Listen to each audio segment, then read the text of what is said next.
So what we've got to do is make that change in those standards. That's where the shifts happen. It doesn't happen any other place. And I'll give you a very simple example.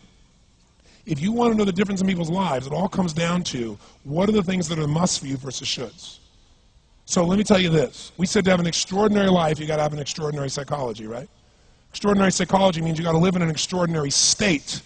To be in an extraordinary state, you got to condition your nervous system, your body, your physiology and focus to be at their best. Do you agree with this? Yes or no? Then to do that, though, you can do that. Why doesn't everybody?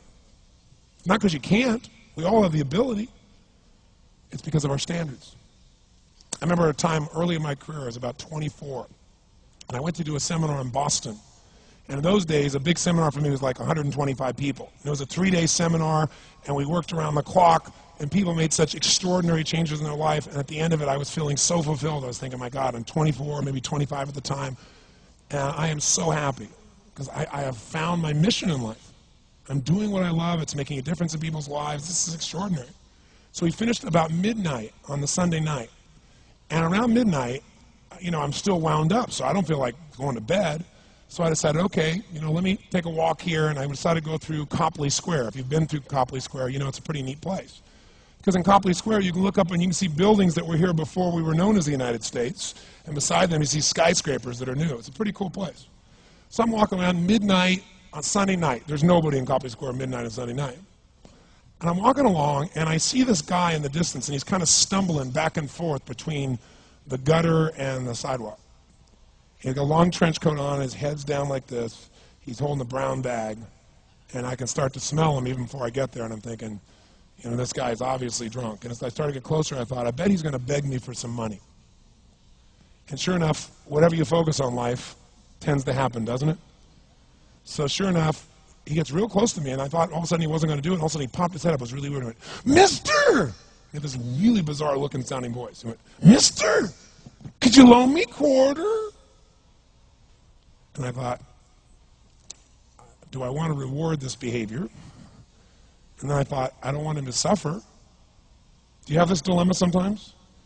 Like, you know, I'm not here to judge. So years ago I finally decided I always just give. Even if the person's pulling a scam, that's for them to deal with. If I have the ability, then I give.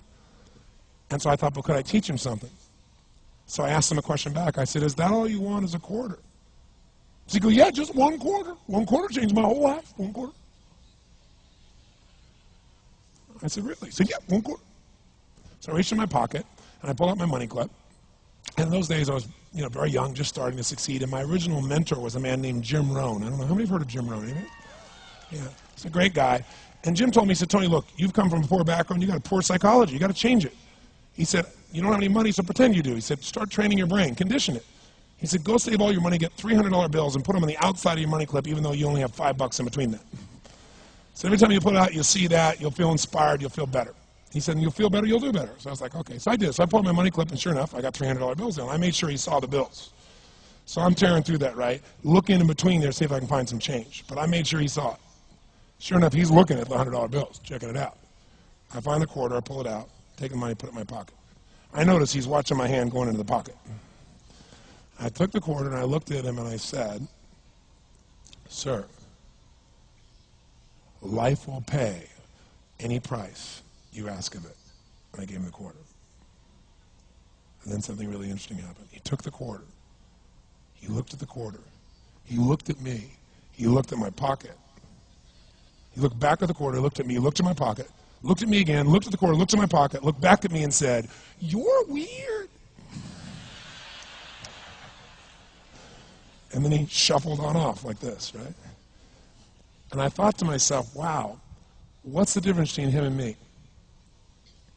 I mean, I was 24, 25 at the time, doing what I love most, have my mission in life, and he's in his early 60s, drunk on the street begging for quarters.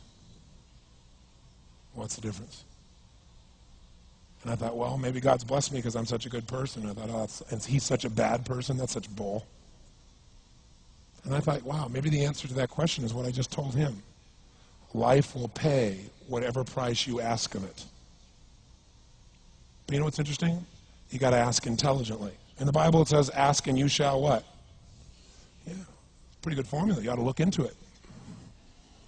But you know what? It says, ask and you shall receive, but I'm sure it meant ask intelligently. I'm sure that's what God meant. I'm sure he didn't mean bitch and you will receive. Whine and you will receive. I don't think that was the instruction. Now, if you were going to ask intelligently, there might be 5 elements of that. Number one, you'd have to ask specifically, wouldn't you? You wouldn't ask in a general way. People do that all the time. They go, I want more money. Fine, here's $1, get out of here. Very often, you're getting what you're asking for. You're just not aware of how general you're asking. Clarity is power. The more clear you are about exactly what it is you want, the more your brain knows how to get there. Your brain is a servo mechanism. It's like a bomb. Those bombs, those missiles, they have a servo mechanism. So if the target moves, it knows what the target is, it follows it. Your brain, when you condition it, knows exactly what to go for and it'll find a way to get there. Did you ever buy a certain outfit or a certain car and suddenly see that car outfit everywhere? How many of you have had that experience? Say, aye. How come that car outfit's everywhere? It always was everywhere, but now you notice it. And the reason is because there's a part of your brain called the reticular activating system, the RAS. That part of your brain determines what you notice and what you don't notice. Your brain spends most of its time trying to make sure you don't notice because you'll go crazy if you notice everything. But when you decide what's most important to you, your brain goes after it. Everyone I know who's successful builds what I call an RPM plan. An RPM is built on the metaphor that the way to get from where you are to where do you want to go to the fastest is you got to build power, like in a car, RPMs.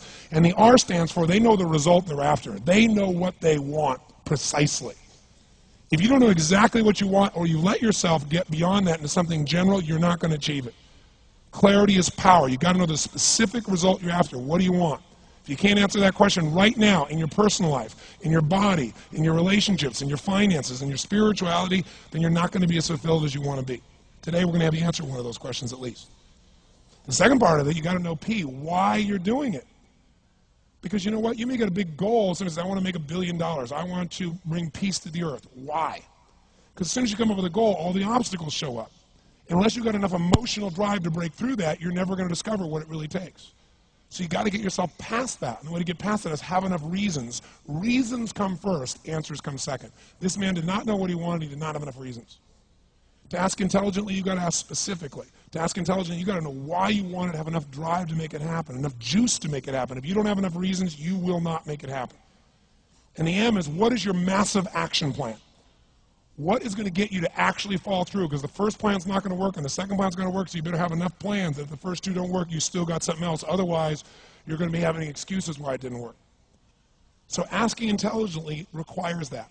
So if we're going to be extraordinary in our results, we've got to be in an extraordinary state. We've got to know what we want and we've got to go use it.